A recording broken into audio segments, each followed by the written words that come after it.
继续说这个用笔啊，我随便拿一个花头啊，那玩意儿就把，其实那都差不多，虽然它形不一样，但是用笔那都一样，就是这几种用笔方法，我简单给你们介绍一下啊，我就这个颜色就无所谓了啊，颜色与用笔没关系啊，淡色也好，里边的还外边的都是一个道理。比如说，就这个瓣儿啊，外瓣儿这瓣儿怎么用笔？你可以从里往外画，侧锋是吧？完了补一笔回来，压着它，不是完全压上啊，压一半儿。哦，哎，这侧锋都是有长锋的，这块你留出来的东西，你看着没？这是很实的，这块是虚的啊。所以说，在内外瓣交接处啊，有的是实啊，有的是模糊的虚的，有虚有实是吧？包括这块虚的、虚实，通过这个用笔就能解决一部分虚实问题。就比如说你笔尖冲上，你下边的东西就是虚的；你要是笔尖冲下，下这块就是实的。但是你画的时候，就是你可以再继续调整。比如说这块你已经，比如说画的虚是吧？虚，但是需要实的，那你就补一笔呗，是吧？那不又实了吗？可以往上补是吧？看全是侧锋，很简单是吧？这个瓣儿这个瓣儿，它都是一种用笔方式，但是很丰富，就是一笔和一笔组合啊，一笔我画成宽一点是吧？我配合一个小的，哎，这个形那不和他们所有的形都不一样了吗？那比如说我这个一笔，哎，你看我这一笔是怎么画的？它是斜着画的，斜着画的那也可以呀，是吧？底下全是实的，上边虚，是吧？斜着画也可以，甚至这个补笔，斜着画、正着画、竖着画，然后去补，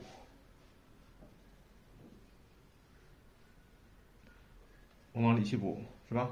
也可以。记住都是侧锋，左边的瓣儿，刚才演示的是右边的瓣儿，左边的瓣儿那怎么画？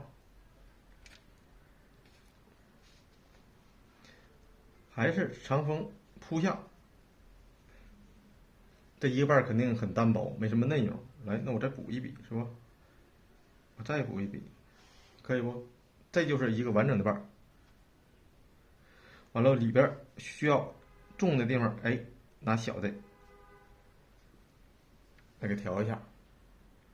画瓣儿就是这么画，外瓣儿、内瓣儿啊，用笔都差不多。内瓣儿的话就比较松，外瓣儿的话比较紧。啥叫松紧？外瓣儿基本的画到这儿，就是说你把这个花的造型通过外瓣儿你给它画出来，因为外轮廓形很重要，所以说画外瓣儿的时候要谨慎一点，就是紧一点。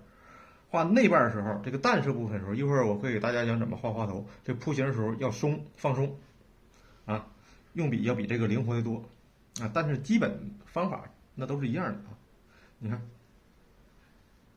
这就是一个侧中锋啊，可以补，需要什么形你去补就完事了。有时候用笔连贯性，你看一笔我连上，往回，哎。往上压，啊，就这么简单。用笔没事大家就反复练练那就行了啊。主要还是在绘画临摹的过程中，就练到了啊。刻意去练的话，也用不着特别刻意去练，还是就是临摹的过程中去练。如果临摹过程中，哎，感觉那别扭，那你就单独拿出来，像我刚才似的，找一些花头去临摹一些它的外瓣什么的，这讲主要是讲花苞，那随便来个花苞吧。花苞怎么画？花苞是个球，是吧？不管它里面怎么丰富，你就不用管。这只花托了吧？它是一个球形，类似于三角形的一个球形。它给你的感受是什么？是个圆的，里边有丰富的东西，就是花瓣。完了这块有个花心儿。画的时候我们怎么画？就是练铺形，就是这是我好多年前就是给这个技法起的一个名儿啊。王雪涛没起这个名儿，我为了教学方便起的一个名儿叫铺形。现在大家也都在用这个词儿，先铺形。啊，调色看我之前的视频哈。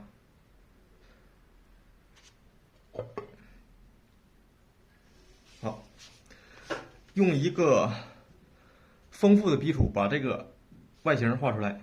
所说外形就是把整个形画出来啊。比如说我先画里边哈，有个连贯性是吧？比如说有飞白的，我不需要飞白，我给堵一下，是吧？然后比如说画成这儿呢，我要这个形，我大的小的，看明白了吗？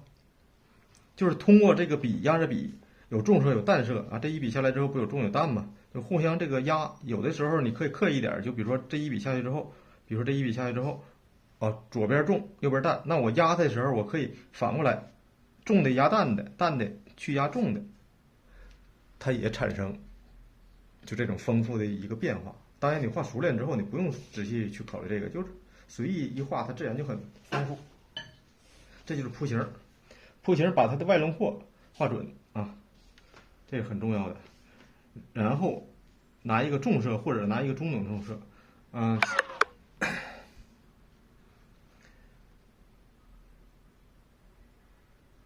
把花心画出来，哎，确定一下，哎，就是一个大红点儿，是吧？画完之后，你看这个形，哎，根据这个形，你给它画出来，把花心的感觉画出来，是吧？这不就是一个花了吗？没画这花心之前，这些乱东西看不出来。画完花心之后，哎，你感觉这里边东西有点像花瓣了，是吧？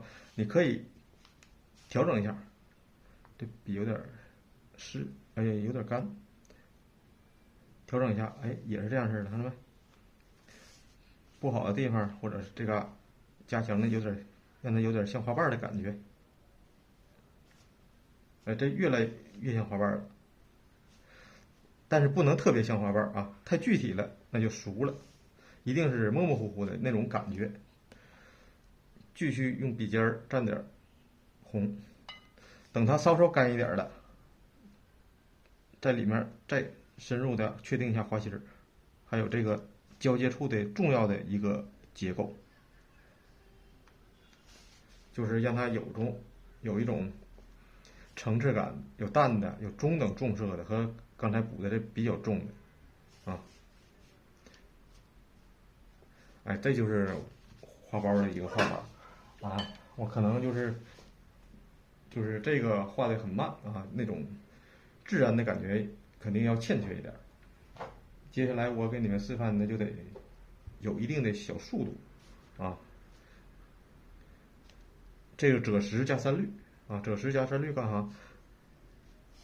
给它画托上，一般有个聚散关系就行，挨着的啊，离开的，大的小的，然后用这个胭脂给它包上。这就是一个花苞的基本练习。